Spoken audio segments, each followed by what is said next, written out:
So ayan guys, meron tayong Suzuki Transformer na tatrabawin guys. Ito ay mayari ito akong kumpare na ako na magpapa-change oil. Tapos magpa-change din ng coolant. So preventive maintenance lang guys. So meron pa siyang concern nito guys. Usual noise. Itong makina niya guys, maingay. So, check din natin kung ano yung naging mga problema ito guys. So, unahin mo natin yung basic maintenance niya sa PMS. Ayan. Ito yung mga kabadi-badi guys, yung mga bayaw ko. So, dito sa aking shop. Ayan, si Bayaw. Si Master. Bayaw, Tot. Ayan, guys, si Bayaw, Tot. Ayun, taga-birada dyan sa ilalim. Taga-salig ni Bayaw ninyo. Ayan. So doon naman ako sa kabila guys. Kita naman ninyo. Dalawang unit yung pumasok ngayong araw. So yan si Bayaw. So nag-assist din ako dito sa kanila para kung paano tatanggalin yung mga fuel filter, drain plug sa wheel pan guys. So tingnan niyo. Mga basic lang naman ito guys. Yung tourist kanila para matulog nyo sila kahit pa paano. Para magkaroon sila ng idea guys at magkaroon din ng labor. Yan. So tinuturo ko sila guys para matuto sila guys. Kung wala ako dyan guys, pwede rin sila na mag change oil basta may mga gamit lang yan guys kasi may mga tools pa naman ako dyan guys. Ayan.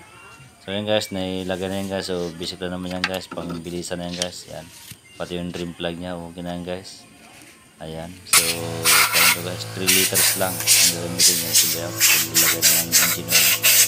Yan, full synthetic yan guys, na abulin yan guys, na Caltex 5W30. Ayan, so maganda ito na sa uul nya guys, si genuine ito guys. So kita naman ninyo, mga bisila nyo yung mayari, si Boss Richard, yan si kumpare, yan pang mayaman yan guys. Ayan, natin Suzuki Transformer DE64. Ayan, so sinandar na natin guys, sumandar na. So sinailaw natin yung mga ilaw kung may mga bundar ba. Dahil ito sa ilaw na ano ka? Natin guys, okay na, mandar na yan guys.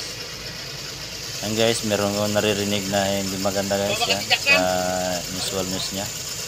Ayan, sa build siguro yung guys. Ayan o, narinig niyo, maingay talaga. So kailangan natin i-checkin yan guys. So, last na yan guys. Sa mga suspension nya, i-check din natin yan guys. Pero di na mapakita guys kasi pang mabilisan ito guys ang ating change oil. Ayan. So ito na si Bayaw, tinanggal na yung mga dyan sa ilalim para makapag-proceed naman tayo guys. Yan, doon naman ako sa kabila guys. Alam nyo naman na busy din ako dito sa Hilux G. Ayan guys. So dito ako. Ayan. So pa-check natin yung kanyang mga pinapacheck ni pare.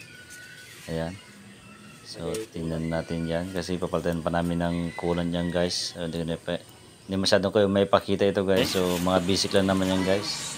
So may drill natin sa yan o.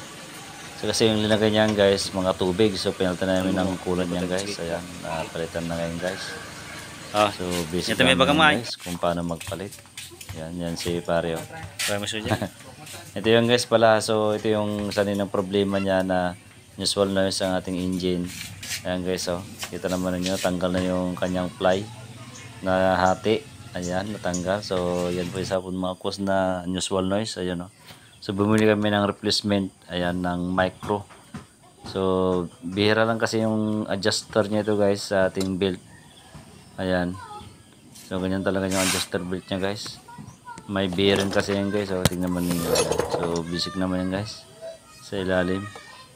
Ayan, so tama lang yung tension niya. Hindi masyadong matigas. Baka masira yung mga kanyan guys. Mga bearing sa alternator pulley.